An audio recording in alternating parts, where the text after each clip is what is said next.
ఊరికో సంఘం, జిల్లాకో సంఘం, మండలంకో సంఘం ఉన్నాయి.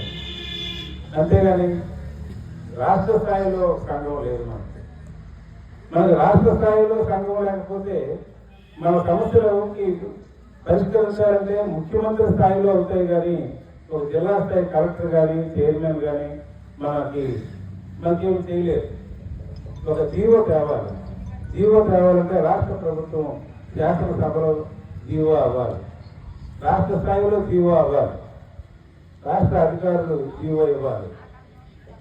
ఆ జీవో రావాలంటే రాష్ట్ర స్థాయి సంఘం అడిగితే కానీ జీవో రాదు.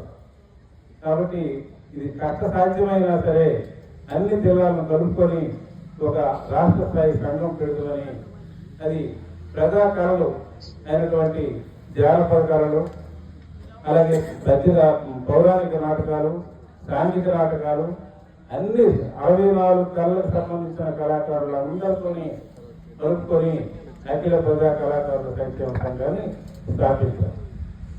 ఆ స్థాపించిన తర్వాత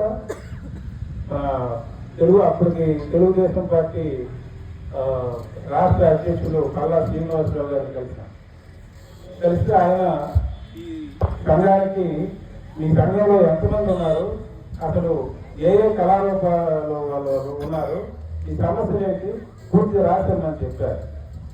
మరి ఎంతమంది కళాకారులు ఉన్నారు అని మనం ఎవరి పేరు రాస్తాం.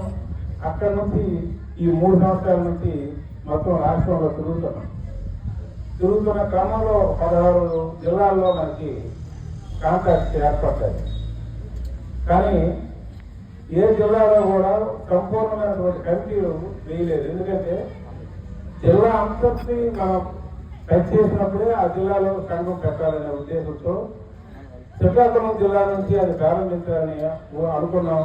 శ్రీకాకుళంలో ఇప్పుడు 1000 మంది కళాకారులు అయ్యారు. దాంట్లో 1000 మంది కళాకారుల్లో కూడా జానపద కళాకారులు ఉన్నారు, పౌరాణిక కళాకారులు ఉన్నారు, సాంఘిక కళాకారులు ఉన్నారు, ఇక మ్యూజిక్ కి సంబంధించిన లలిత సంగీతం కళాకారులు ఉన్నారు, హార్మోనిస్టులు ఉన్నారు. ఇంకా అన్ని